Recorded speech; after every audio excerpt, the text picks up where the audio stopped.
So yun ngayon mga boss, mag-change oil tayo ng unit natin, no. Bali sa pag-change oil ng motor mga boss, kailangan malamig yung engine natin para maiwasan natin yung pag-loose thread ng mga bolt natin sa mga tatanggalin nating bolt sa engine. Siyempre kailangan malamig din para yung oil nung motor natin is nasa baba na banda ng engine. Kasi kapag mainit yung makina ng motor natin, ang tendency nun yung mga langis is hindi pa talaga bumababa sa sa baba ng engine natin. Bali nasa bandang head pa yung mga langis after gamitin.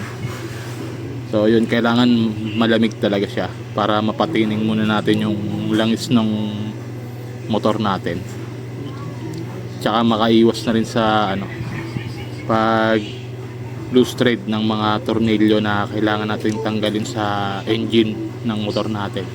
Ang motor natin is Dominar 232. So ang gamit nating langis dyan mga boss is Motul na 1060. Yan.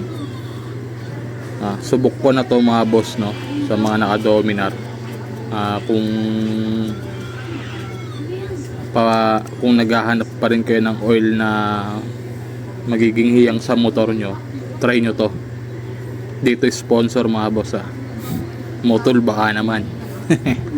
Ayan, ito yung ginagamit ko dito sa Dominar natin mga boss. Goods to. Kaso ang lang nito, medyo mahirap hanapin. Medyo mahirap maghanap sa market nito. So kung gusto nyo nito, PM nyo. 2 litro yung meron tayo kasi ang capacity ng Dominar is based sa manual.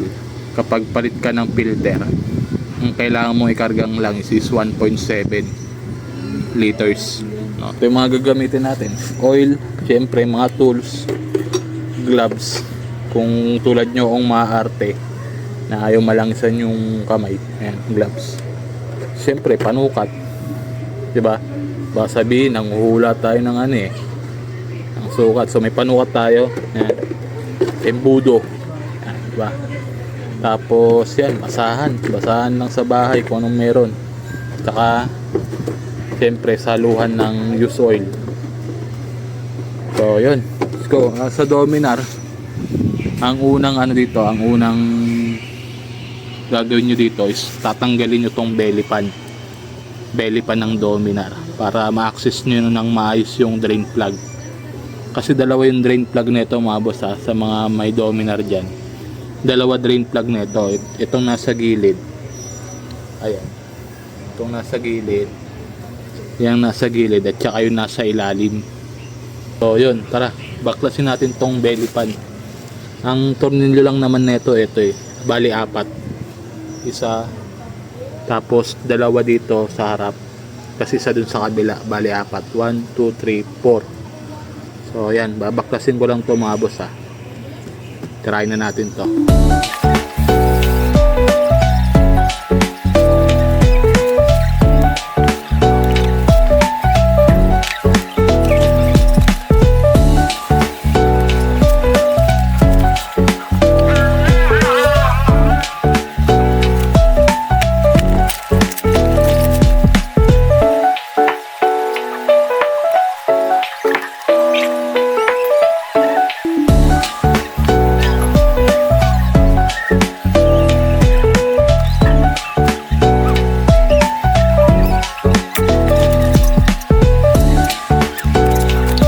Mga boss, tanggal na natin yung belly pan.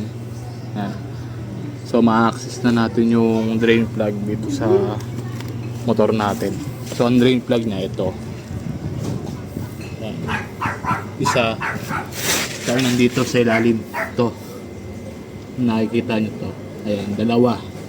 So dalawa yung drain plug ng Dominar mga boss. Babaklasin ko na to, tsaka yung nasa ilalim. Let's go.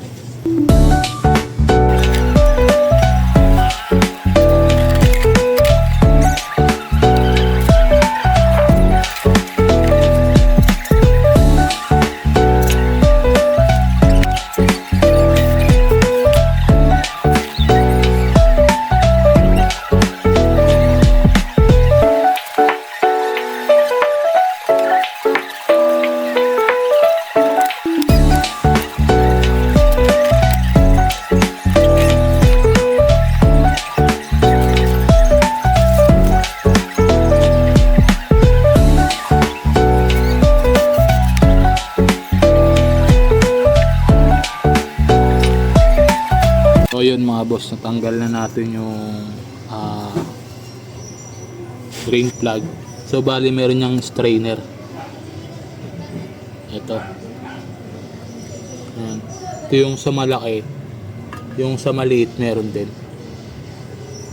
Mulo.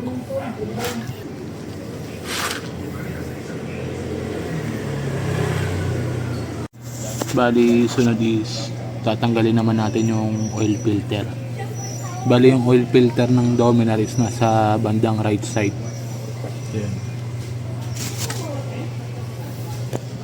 So tatanggalin ko lang mga boss. Niluwagan ko na to kanina kasi matigas. Yeah. Tanggalin ko na. Yeah.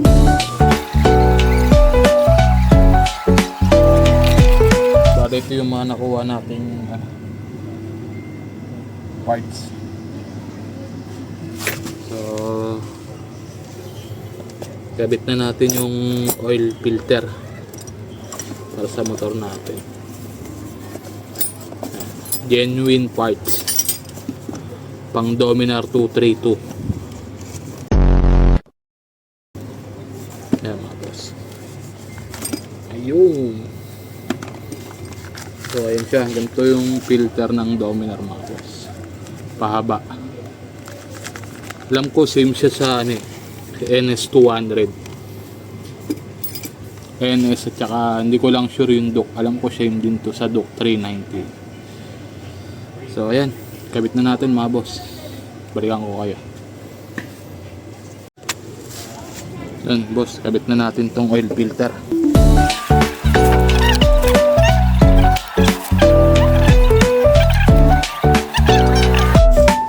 So yun mga boss, nakabit ko na yung oil filter. Bali kakabit na natin itong strainer. Yan, itong dalawa. Sa itong drain plug bolt. So tara, kabit na natin.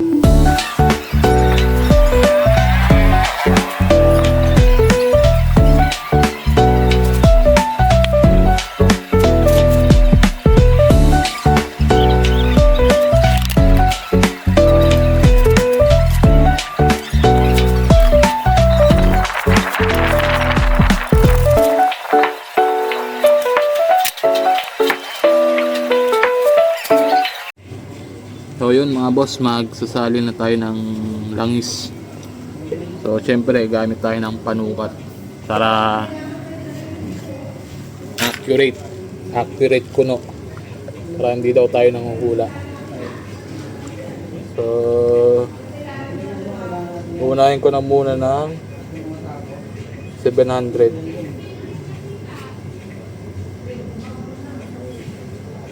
Hop, para sobra na ata.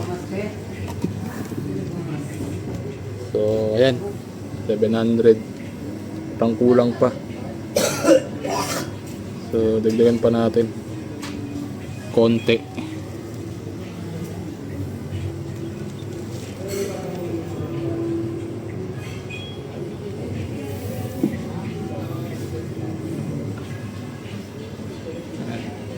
So feeling ko 700 naman na to.